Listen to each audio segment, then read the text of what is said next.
do not stop. Except for yoga and meditation. I am big on exercise, and yoga is my only space where I'm able to quiet my mind sufficiently to regroup. It's also after yoga when I come with my best ideas.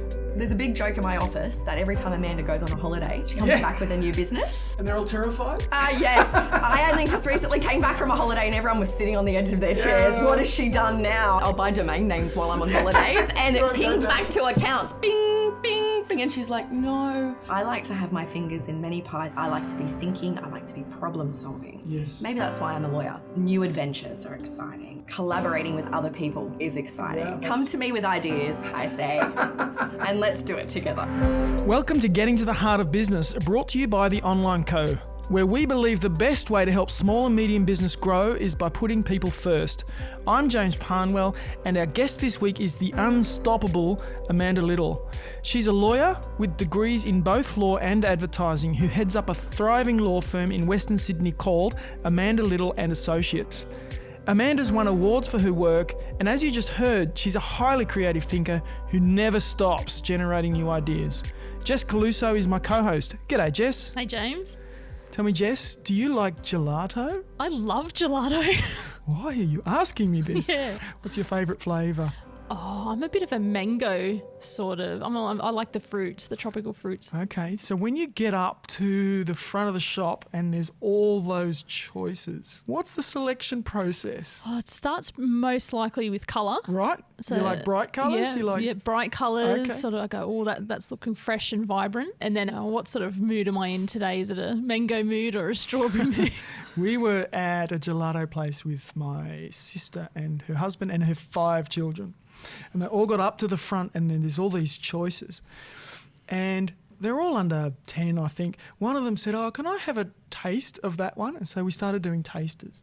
And then the child number 2 wanted a taste, child number 3. They went through all 5 a couple of times. Meanwhile, there's this massive queue of people forming behind us like, hurry up.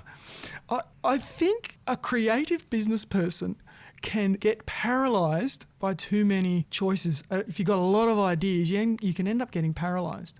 What's unique, I think, about Amanda is that she's got all these ideas. She doesn't get paralysed. She's able to kind of storm through and go and make it happen. She's a really inspiring, really fun. I just enjoyed chatting with her. The chat started well before the podcast. It kept going for another half hour afterwards. She's now in charge of, a thriving law practice, as well as mentoring other lawyers in how to run their business. But to get to where she is today, she's had to break through all sorts of glass ceilings and brick walls. She's a leader, she's an innovator and a rule breaker in all the best ways. I think you'll find her really inspiring. Amanda, welcome to the podcast. Thank you. That was very impressive. Pretty sure that wasn't about me, but thank you very much. Tell us about your business. Paint a picture. What is a day in the life of Amanda Little and Associates? Amanda Little and Associates is an extremely busy workplace. It's go, go, go. There's never a dull day. Every day's different. Everything's always under the pump. We're a pretty dynamic law firm. We're what I would refer to as a new age law firm. So we use a lot of technology. We connect with clients on lots of different levels that the older practices don't utilise. So we're all about making it easier for our clients to access legal services at a time that suits them, and so that they feel like they're getting really good customer service. Not only doing a great job, but also doing it in a way that they feel like they're valued. Absolutely. Yeah.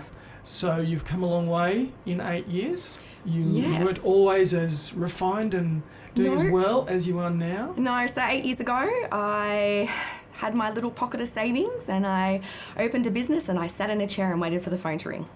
And I didn't have a single client. So I left a really well-paying job on the whim and thought, I'm going to do this at the behest of my family. And from that point forward, it's really been quite a significant and regular increase.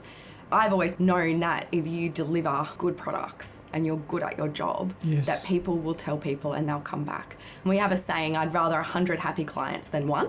So I'd rather do the job really well at a really good price for 100 people than do it and charge one person a lot of money. So I think that's why we've been so successful and growing so quickly. No marketing is good as doing a good job, is it? 100%. Yeah, best way to go forward. That is true. You said you left your job on a whim. Was it just woke up one morning and said, oh, I'm off? Because Well, it's a big step, It right? is. It Scary. is. For many, many years, I was a bit disillusioned with law, and I was in academia for a while. So I lectured at the University of Western Sydney for quite a long time while working as a lawyer. So I did that because I thought maybe I wanted to go into academia. Worked out after a little while that wasn't my true passion either. And, you know, as often people do, people who care about me said, you know what? Go and do it yourself. And I thought, I will. And that's basically where the idea came from. I have a marketing background, so I have an advertising background, so I have a really good idea of business, structures, branding, all of those kind of things. So from the very outset, I already knew where we were going to be, who our target market was. I'd done all my research. I knew where we were going. So it was a matter of getting that all lined up and ready to go and then opening the firm. Right, so you studied marketing and law. Yes, I have an advertising degree. Right. Very unusual, yes. Yeah, well, that's quite Yes. a mixture. And I think is. when people think of a lawyer, they probably think of a stuffy-looking dude on a bus who looks a bit angry, and it is so not you. I get that all the time. Right.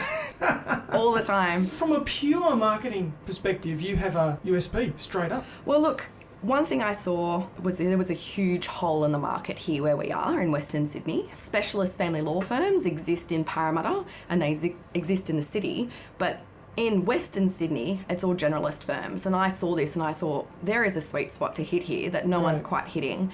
Also, additionally, this particular area, being law, is very male-dominated. So there's not a lot of firms at the time when I started that females were heading and pushing, especially out in Western Sydney. So that was an opportunity as well, a point of difference. Yeah, okay, so there's a unique gap in the market, There was. as well as you being you. I've known you for a couple of years now, and you're the type who has 4 new business ideas before breakfast. Correct. So I think that's unusual in a lawyer as well. Yeah. Are a lot of lawyers kind of very detailed, reading language, you know, to make sure the clauses are correct and all that kind of stuff? Yeah. Is that you? Really good question. I used to think of myself as a lawyer, and now I think of myself as a business person and a lawyer. And they're Okay. different hats that I interchange on a daily basis. So running a business is very different from doing law. And I help a lot of other lawyers in their businesses, and that's the main issue most lawyers have is they're really, really good at their jobs of being a lawyer, but it's very difficult for them to realise that running a law firm as a business, any business, is a different skill set completely. different, yeah. And getting someone to realise, wait a minute, just because I know the legislation inside and out does not automatically mean my law firm will be successful, because No. there's lots of different things that need to be considered to run a successful business. Like customer service. Exactly. Yeah, you may know the law inside out and be unfriendly, and that's where it stops. Yeah. Well, can I tell you, my experience is most of the Western Sydney practitioners are pretty amazing. Yeah. Really collegiate bunch.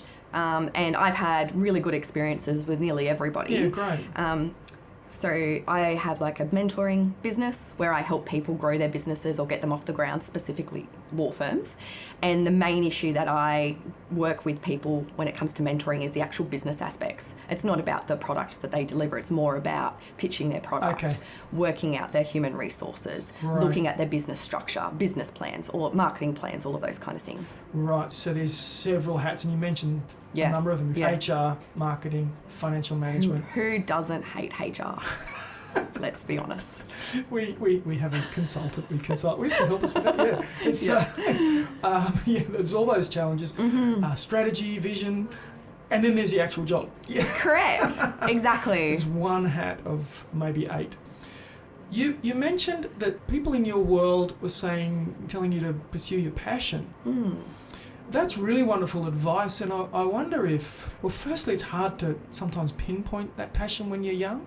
Then if you've got a job that's paying well, it's sometimes difficult to have the courage to step out. It is. How did you find that passion? It turns out what I actually love doing is running a business. Right. It turns out that that's actually what I'm really passionate about. I thought it was the law, which I do love as well. Yeah. And I love looking after my clients, and I like helping families because that's what we do. We help families. But I love the hat of being a business person. And there was a point a few years into the business where I realised that to grow a business, you need to step out of doing the work and step Okay. into running the business. Yes. Because if you're so busy working in a business, how can you grow it? How can you take That's the time exactly to right. properly grow your business? And when I made that realization, I also realized that that was what my passion was. And then when I saw other people who were struggling, I wanted to help them, Yeah. especially lawyers, and I wanted to help them with all the mistakes I've made. Here's all the things I've done wrong so that you don't do them. Yeah. Learn from me. Yeah. And then you end up hiring people who are potentially better at the law than you, and you empower them to do great work. Yes. And look after the bits that they're not good at, and you round each other out. Yeah. Tell me about your first hiring experience. So my first hire was a beautiful lady I'd worked with before. Her name is Libby, and she was my receptionist. And she was like a mother to me. She took care of me. She bought me my cup of tea with my biscuits. So she was a great hire for my first hire because she was a wonderful support and a cheer squad. Yes. From that point forward, each hire became different and I hired for different reasons. She made a big difference to when I first opened. She made me feel like I was invincible and I could do anything because she had so much belief in me that I started to believe in me a little bit because she'd be like, you've got this. And I'd think, I've got this, I've got this, I've got this. That's fantastic. Yeah. That first hire is very important. It is. Get that one wrong and maybe you're back out of the whole I've process. heard that. You said you'd worked with her before, so you hired a known quantity. I did. You didn't hit the classifieds, you didn't... Not for my first. And that's really great. I didn't either. I hired someone I knew. A known quantity. Yep. I knew who I was getting. How many people work for you at the moment? There's 14 of us. Okay, so at 14, it's quite difficult to manage everybody individually. It is, yes. So there comes a point where it goes from you managing 1, 2, 3, 4 to which you actually have to get somebody else to help you with the managing of the team. So you're now managing managers. Yep. And that hat changes probably from a management hat to a leadership. Have you found that process? So the unique thing about law firms, which is a little bit different from other types of businesses, is that there is a natural hierarchy within a law firm based on levels of experience. Lawyers tend to work directly with a secretary, so they are grouped within teams. So what tends to happen is that the lawyer and the secretary work as a model team. Okay. So it naturally creates a second shelf automatically. So you've got the teams that are working together and then the lawyers reporting directly back to me. So managing 14 people in itself is not what I actually do on a daily basis. I manage 5 teams. Okay. Yeah. Yes. So it's a little bit different, but I do get assistance externally as well with all of the HR issues and the contracts, and we have a lawyer that does all of those kind of things for us. Yep. But from a day-to-day management perspective, we still have whole office meetings. Great. Where we all get together. Generally, we laugh most of the meetings. I don't imagine. know how much we actually achieve. We call that corporate culture. Yes, that's right. Very And good. then I have meetings with individual lawyers. How are your matters going? Where are they at? What are we doing? So we're not yet at the point where we need to put in a practice manager, but there will be a point where it will become necessary for me to bring in a third party for a practice management perspective who then deals directly with me. Okay. And so start carrying some of that. Yes, there are lots of firms who have practice managers, but they tend to be a bit larger than we are. Yep. Okay. Do you have a time frame or goal on when you're looking to achieve that, or are you just doing natural? I'm a organic bit growth? of this believer in the universe delivering what you need when you need it. Yep. So I'm not working to a time frame or a goal, but I believe that when I'm at the point where I need one, the universe will present that opportunity to me. And you'll follow that pathway. Yes, I will. If you're enjoying our podcast, there's something you can do that'll really help us out, and that is post a review in iTunes. It's one of the best ways to spread our podcast far and wide. Why not press pause and do it now? And if you've been encouraged by this episode, we'd love you to share it with a friend. So your team are 100% women. There's one man. There is. There's one man. But yes, at the moment, we are nearly all women. All of our lawyers are females. So our HR manager is a male. We did have males previously employed. It's just naturally females tend to move towards us because of the work-life balance we offer is very valuable to them. Right. So tell me about work-life balance, because that's a thing that comes up over and over again. How does one balance work and life? Is the eternal question that Right. every mother and every father asks themselves every day. What I try to do from a business perspective is provide my staff with opportunities if they want to take that. So part-time work, modified hours, breaking their day up so they finish at 2 o'clock, pick their child up from school, and when they put them to bed, they work their hours at night. We have all sorts of technology in place that allows my staff to work anywhere. They can appear in court from their garage or their car or the park if they wanted to, because Wonderful. we've got these systems set up now. Everything's virtual. So I genuinely believe in work-life balance, especially for lawyers. It's a terrible job sometimes. And so we need to be able to remember that we are human and our families love us, and the most important job is to be there for those that you love. Right, so that's clearly a personal value of yours. It is, yeah. Which you've brought into your business. Correct. And one of our 4 written values is family. So that's something that we've implemented as well. And allowing flexibility is so wonderful, but it presents some challenges as well. It does. Overall, though, I think, we're on the right side of the ledger by a long way. I think we win. And there's definitely people out there who are looking for that. They're saying, maybe I'm a mum, I've got some kids, I want a career, I want to do something interesting, but I don't want to sacrifice my children on the altar of my career. I want to get that balanced right. Yeah. And so there's some terrific people out there. It's just a little hint to those listening. There's some terrific people out there. If you're prepared to make a flexible workplace, you're going to get some... That's my experience. Yeah, that's ours too. When we started offering all of these things, and I was like, come and work with us, because here's all the things we can do for you. Here's the opportunities. If you choose to take them, that's your decision. But here's the opportunities we have. You want flexible hours? You've got it. You want to work from home sometimes? You've got it. Yep. You want to be able to pick your kid up from school in the afternoon? You've got it. Yep. I always think of relationships with employers as, what I give, they give back. We have great loyalty within Two-way street. Yep. Yeah, we have great loyalty within our office. Everybody cares for everybody. Everybody's got each other's back. We're a team. We're not individuals. Everybody will chip in when it needs to be done, and everybody understands that they've got different priorities. That someone might work different hours because they want to be home in the afternoon with their child when they pick them up from school, and that's something that it's applauded. Yeah. Yeah, it's valued. Yeah. It really is. And it has to come from the top. Yeah.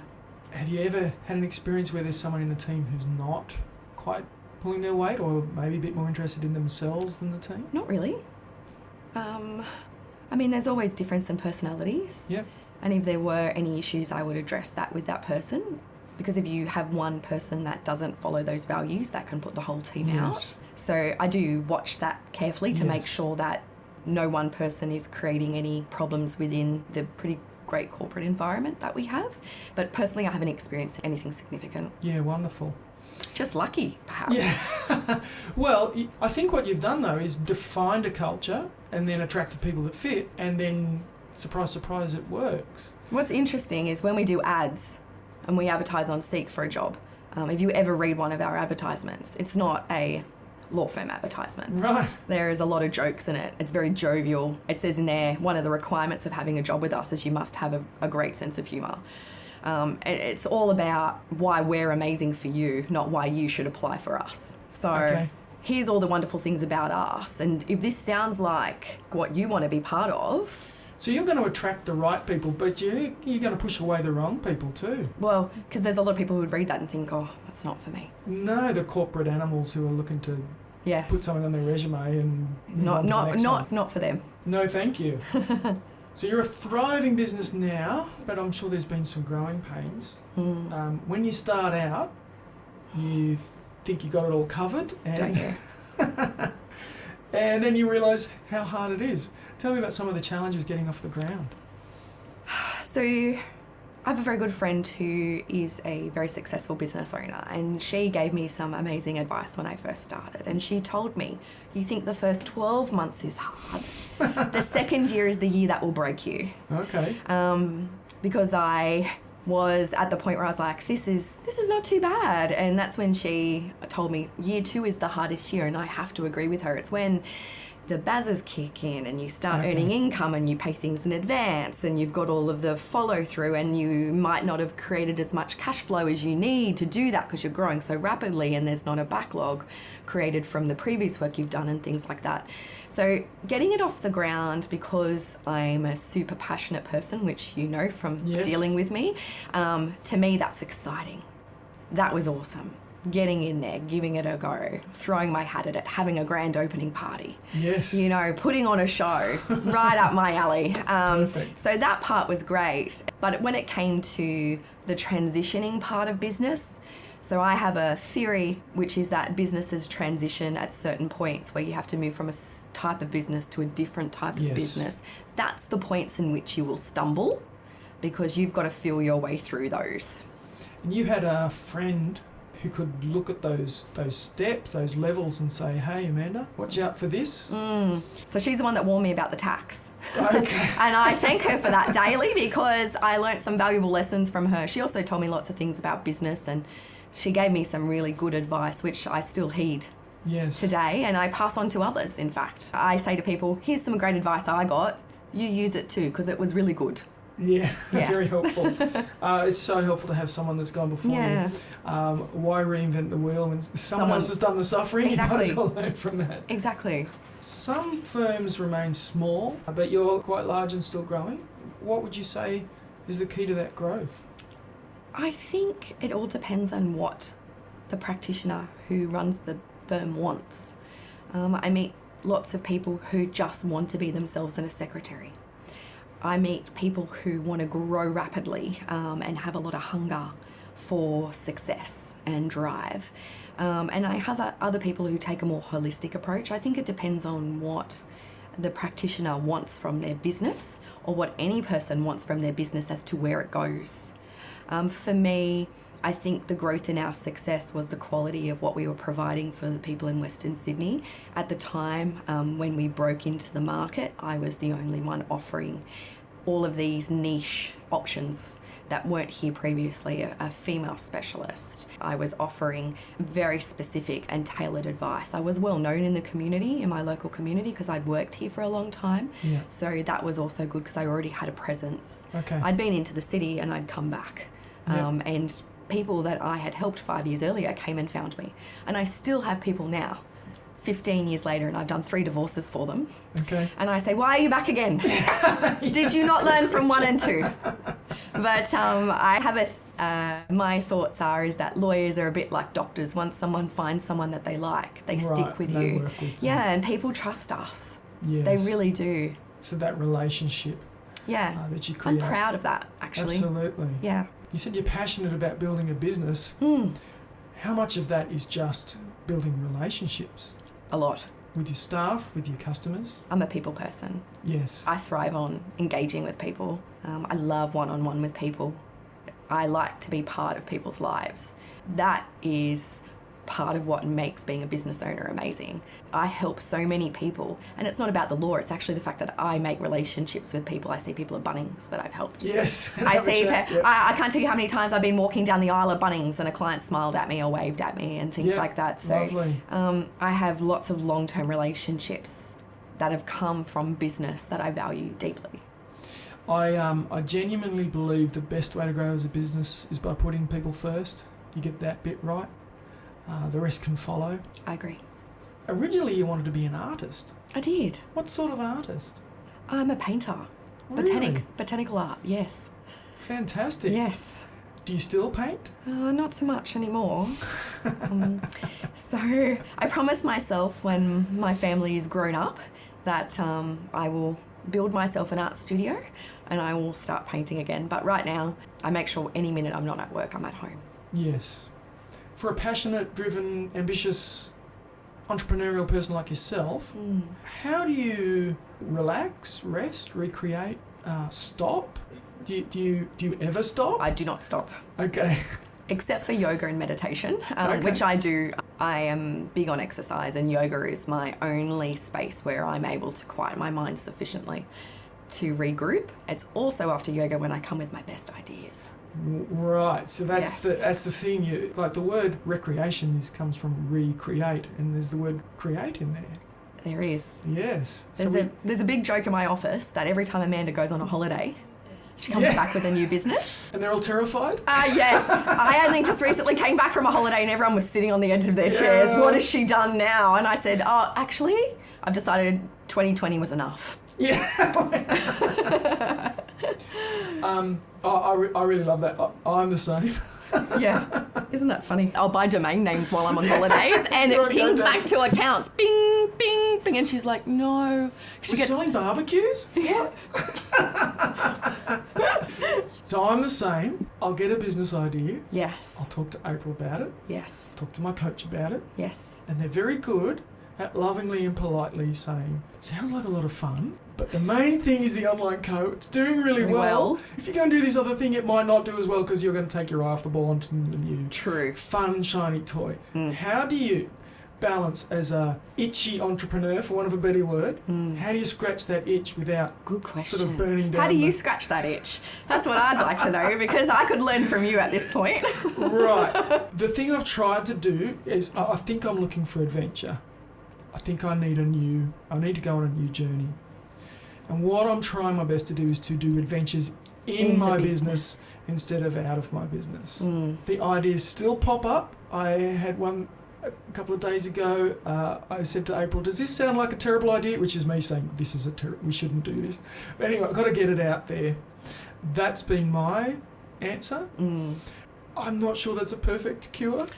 Look, my husband always says, think about it for a few weeks and then we'll talk about it. And I think he's learned that if it's a good one, it sticks around for long enough. So I like to have my fingers in many pies. I get very bored is not the word, but I like adventure too. I like to be stimulated. I like to be thinking. I like to be problem solving. Yes. Maybe that's why I'm a lawyer. That to me is exciting. New adventures are exciting. Yes. Collaborating with other people is exciting. Yeah, I'm totally I love that. Yeah. Yeah. Come to me with ideas, I say, and let's do it together. Yes. You and I should never catch up for coffee. Never. It would be terrible. Our staff would hate us. I talk to business owners every day about their marketing, and the consistent feedback is that they feel lost in the digital marketing world. Usually, they've got someone to have a go at some SEO, Google Ads or social media, but they often don't know what work is even being done, and they can't see any results. This is where our team and I can help with our digital marketing playbook. Over the past 10 years, we've designed a process to help you achieve your business goals by speaking to the right people at the right time with the right message. We analyse your competitors, create the unique voice you should use in the marketplace, map out your customer's path to purchase, and then create expert search, social media and nurture strategies to attract the right people to your business. This is all underpinned by our belief that the best digital marketing puts people first. If you need help to get your marketing on the straight and narrow, why not drop us a line at theonlineco.net. You can have a quick chat to one of our team to see how we can best support you in growing your business. In any business that's successful, it's gone through some tough times. It has, yeah. It's not a if, it's a when, and I think the tough times will often define you. What's been the toughest time of the last 8 years for you? Realistically, I think it's been, there's been two that I see. One was COVID that recently hit, and it hit all industries. But for family lawyers, it was particularly difficult because nobody knew what was happening. I would say that a lot of firms, including ours, fell off what we call a fiscal cliff. The work dried up instantly because families didn't know what was happening. People were worried about their jobs. Unless their matter was extremely urgent or they were already on foot, people just didn't have the money to pay a lawyer. Yeah. And so a lot of people stayed together during that COVID period. Okay. But then we saw an explosion when the restrictions were lifted. A lot of people had been stuck together in a house for a very long period of time. But there was 3 or 4 months where everybody was pretty concerned. But luckily for me, my amazing team, we actually all worked together. We all took a hit. We all agreed to the path and action as a team, and everybody had each other's backs, and we managed to get through basically unscathed. Yeah, wonderful. Which is really down to my staff more than anything. I'm a believer in opening up to my staff and saying, here's our problems. What do you all think? And getting their feedback, because there are a lot wiser minds in my office than myself. And other people's perspectives are very different, and I learn so much from them every day. Yeah. They'll probably tell you I drive them nuts every day, but I learn a lot from them. And the other kind of difficulty for me was we moved from a period at the beginning of the business where, because the business was in its infancy, I hired a lot of junior staff, and then making this realization that investing in senior, highly experienced staff who cost 5 times as much as a junior staff member is actually the wisest thing that you can do. And making that transition of understanding that if I pay someone who's really good at their job, it's not scary, because they will pay you dividends because they are so good at their job. In law specifically, juniors take a lot of time of mentoring. Okay. And when you run so many juniors in an office, what happens is the senior solicitor ends up doing a lot to mentor and not very much work. And so there's this knock-on effect that it affects productivity. Right. So there's a point where I realised, actually, I'm hiring the wrong people. I'm hiring juniors, and I love them all, and I kept them all. Yeah. I didn't get rid of anybody, but I realised I need to start hiring more experienced people. And with that in law comes the fact that hiring experienced people is difficult, especially in Western Sydney. Difficult in terms of there's not many people around? No, there's not. So family lawyers, for example, burn out very quickly. So there's not a lot of senior family lawyers around, and good ones are very hard to find. And if they are senior good ones, generally they've got their own firm or they're a partner somewhere. Right. So getting good people, which I have now, and can I tell you I'm blessed immensely with all of my lawyers. They are amazing at their jobs. Moving and transitioning to a practice where everybody is senior. My whole office is senior now. I think I'm one of the youngest people in my office. Okay. So their skill level is exceptional.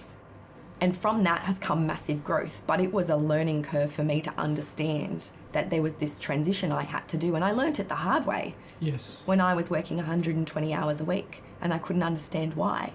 Yeah. And then when I realised how much time I was investing, and then the juniors would get poached because other firms would be like, geez, they're really good now. Yeah. And then just taught them so well. Yeah. And then I'd be back to square one and I'm thinking, what am I doing wrong here? And then I realised I'm thinking about the wage. I'm not thinking about the quality of what they produce. Okay, so that was quite a paradigm shift. It was a massive you. paradigm shift, yes. Yes. And it's come out of pain. It did, yes. It was one of the hardest periods of business I've ever been through. I almost hung my boots up at one point. Is that like 4 years ago or? Yeah, probably actually. Yeah. It was 3 or 4 years into running the business, and there was a point where I said to my family, okay, we're moving to Queensland, packing up and going. Let's shut up shop. But those heads that have always been the ones that have supported me, and the family, my friends, said to me, no, you've got this. I think it's a truth that out of pain and suffering, often the good learnings come because something's wrong.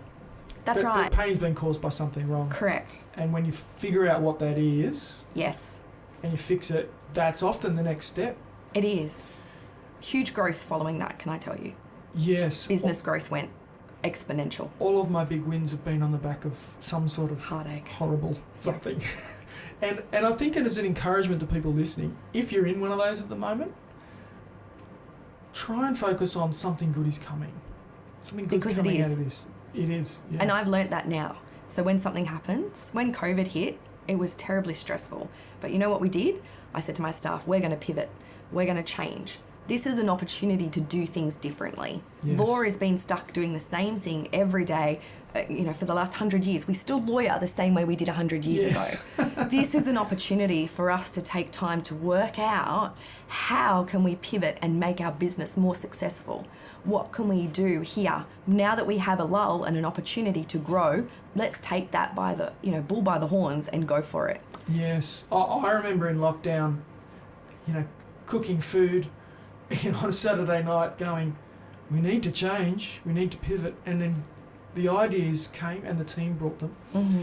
And we probably went up a couple of levels. What was it that you changed? What was the pivot look like for you guys? So the pivot for us was changing the way we delivered our services. We worked a lot on the website, which you would know, yes. Well, Rich would know, who looks after through the online co. I got involved in legal chatbots that gather information and intake with clients at night. So you put your kids to bed, you hop online, you do your intake, you give all your information to the lawyer. The lawyer's prepared for their conference with you. We changed to Zoom conferences, which wasn't something lawyers did previously. No. So we went all online, and we're still online now because most clients prefer it. because they Yeah. can take an hour off, they can take their lunch break at work. It's better all They don't round. have to travel all the way home from the office to come and see us anymore. Yep, take half a day off. Yeah, and- well, so basically our pivot was more about the delivery of services and the use of technology. We started instant messaging with clients. Okay. We started doing, like, offering lots of things we hadn't offered before. And having a more interactive website that just didn't have information in it. I built a lot of chatbots that work through legal issues and gather information. I spent a lot of time doing that during the period. So that's really where we pivoted from that perspective. And that might drive your next 5 years of growth. Yeah. Yeah. Who Yeah. knows? Who knows what it'll look like? There's two types of businesses that went through COVID. Some sort of bunkered down and waited for it to finish, and others said, we're going to make some wins out of this. Yeah. So congratulations on being one of them. Oh, we tried. Yeah, and well done on giving credit to your team, because that's probably true, but it's also credit to you for leading them in a way that allows them to come up with ideas. Well, thanks. It's not why I do it, but thank you. No, there's a humility to say, I'm not the smartest person in the room. Maybe I'm the smartest at one thing, but there's 14 other people who are probably smarter at 14 other things than I am. Exactly. And when you put that together, you're a force to be reckoned with. I'm the captain of the ship, I've got all the answers, is a pretty bad way to run a business. I agree. I always think that whether or not you're the captain of the ship or not, without your shipmates, you'd be going nowhere. Yeah. I also believe in outsourcing work when it's not my area of expertise. Yes. When I'm so good at doing my job, being a lawyer, why would I spend my time doing something I don't understand when I can pay somebody to do that who is excellent at that job? Yes. I talk to a lot of business owners about this all the time, and they say, I can't afford for someone to do my socials. I can't afford for someone to do my search engine optimization. I can't afford this, I can't afford that. And I'm like, well, how many hours do you spend doing it yourself? Yes. Let's look at that. Let's just work that out from a monetary basis. Yep. Right? And you could be working and making money, for example, as a lawyer. So let's say your hourly rate's $300 and you do 5 hours a week. It's $1,500 a week. Yeah. Yeah? So you could easily pay a social media person to do that, and for $1,500, what they could deliver was exceptional. Yeah, massive. Yeah. Yeah, absolutely. Did I do the maths right there? I think so. Yeah, okay, that's good. Since it's on a podcast and we can't take it back. Yes. Now, you get up to lots of fun things. You're winning awards and, I don't know if fun is one of your values. It certainly comes across as something. Yes. Tell me about some of the awards, achievements, silly stuff you get up to that just makes life joyful. Well, I'm told that I'm the ringleader in the office for all shenanigans. I often get sent back to my office and told to behave yourself by my staff. So that is a regular occurrence. I live for joy, and I like to laugh and I like to have a good time. So we have won lots of awards and received lots of accolades. The first award I ever received, I remember going back to my car and crying. I couldn't believe that someone would give me an award. Yep. I was just blown away. And then when we came back the next day, the whole office went crazy and we cracked the champagne and it was on for young and old. I don't think any work got done that day. But I believe in having fun in the workplace and culture. So we do a lot of things as a team. We do a lot of socialising. It's not compulsory. I don't expect my staff to. But even when COVID happened, I told everyone to work from home. But somehow everyone ended up back at the office, and I never asked a single person to come back, and everyone just came back, and within 2 weeks the whole office was back. Right. Because everybody missed each other Yeah. so much, because we do have a lot of fun at work. Wonderful. Yeah. We started doing Friday afternoon drinks on Zoom. We'd all did jump you? on 4:30 and have a beer together and discuss the week. Yeah. And it was quite healing at that time because we couldn't all come together. No. But yeah. So entering awards, is it a strategy or something you fell into? It wasn't actually a strategy. I saw one of my colleagues enter into an award, and I thought, you know what, I'll just throw my hat in the ring. And we won professional services for our local area, and that was a pretty special night. And then the year after that, I won Business Person of the Year for the area. And then I also got a few other awards, which I didn't apply for. I won like Businesswoman of the Year and things like that in my local area. And from that's come lots of opportunities for me. I've been asked to speak at the NAB International Women's Day presentation. I do lots of talking. From my exposure, I've been able to reach out and help other business people, but specifically business women are quite responsive. Yeah. And it's also meant that I've been involved a lot in my local community because I provide a lot of materials for small business owners and help them with their estate planning, because a lot of small business owners don't think about what happens if they can't run their business anymore and things like that. Tell me about the big success, the times where that make it worth it. Yes. For me, the mountaintop moments are not even about me. It's about my team. When my team is happy, when my team is having a great time at work, that's when I feel like I've done a good job. Yeah, great. For me, that's what it's about. It's about my people, and it's about the people we look after. There's mountaintop moments with law all the time, when you win that case, when that child sees their dad or their mum for the first time in 12 months, things like that. They're your mountaintops in law. But then from a business perspective, the mountaintops aren't about winning awards. Sure, it was great. I cried. And I thought, oh my God, someone sees me. I'm seen. Someone can see I'm working really hard. But it was more, for me, it's knowing my staff love coming to work.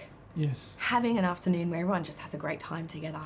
Yes. That kind of thing is mountaintop. Deeply meaningful. For me, yeah. Yes.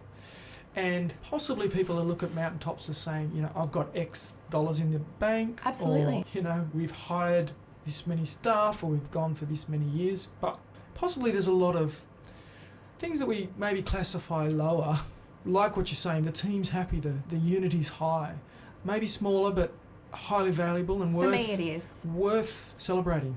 For me it is. I've never been a figure person. I've never set goals based on I want this many staff or I want to make this much money. It's actually never been about that for me. I wanted an environment where I loved coming to work, and that's what I built.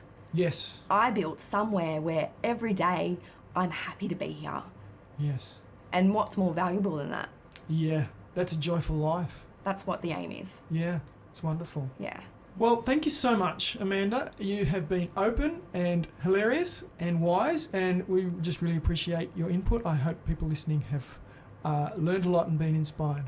Thank you so much. And to everyone that's a small business owner listening to this podcast, whenever times get tough, remember that around the corner will be an opportunity, and the universe will deliver what you need when you need it. Absolutely. Tough times lead to good times. True. Well, how about Amanda Little? She's like a shot in the arm of energy. You can find out more about her work at amandalittleandassociates.com.au. Jess, what did you learn from that? Oh, apart from feeling energised, that was great. I learned so much. I think the biggest thing I learned was Amanda's appreciation of her staff. Yeah, she loves them. She absolutely loves them. There's so many references to her team throughout that interview that you just think the people who work for her must absolutely just love working there. Yeah, I would say it's a really crazy, fun, hard-working, high-yield kind of environment. Yeah, and I think, testament to that is when you asked her about her mountaintop moment, her answer was to do with her team. Yeah. Very insightful. We always talk about the best way to grow a small or medium business is through putting people first, and I guess she's just absolutely demonstrated that. She's such a unique person in that industry. I mean, it's a heavy compliance industry. You have to tick so many boxes, and if you don't, you can lose your license. There's all sorts of things you got to do. So kind of creating a fun, vibrant environment in that space is just awesome. And from a marketing perspective, just to be out of the box, fun, to have all of those things in your practice just means she really sticks out from the crowd. Well, I really hope that you're inspired by Amanda and that you learnt something and potentially have a couple of tips and tricks, like registering domain names on holidays. Take that one home to the bank. Next week, we're joined by two couples who together run Limcora Group. It's a great Aussie success story of a little family plumbing company, handed from father to son, that has seen incredible growth over the past decade. What was a team of 6 has grown to now over 60, working on major development projects both in Sydney and interstate. I think you'll really enjoy this episode. It's a really warm, open chat where you'll hear some of the keys to their growth and the challenges they faced, and how two couples can run a big business together and still stay the best of friends. This episode of Getting to the Heart of Business was brought to you by The Online Co. It was produced by Claire Bruce, the music was by Harry Parnwell, and you can find us at theonlineco.net. If you enjoyed this episode as much as I did, feel free to share it with someone who would benefit from it, and we'd love it if you'd subscribe and leave us a review.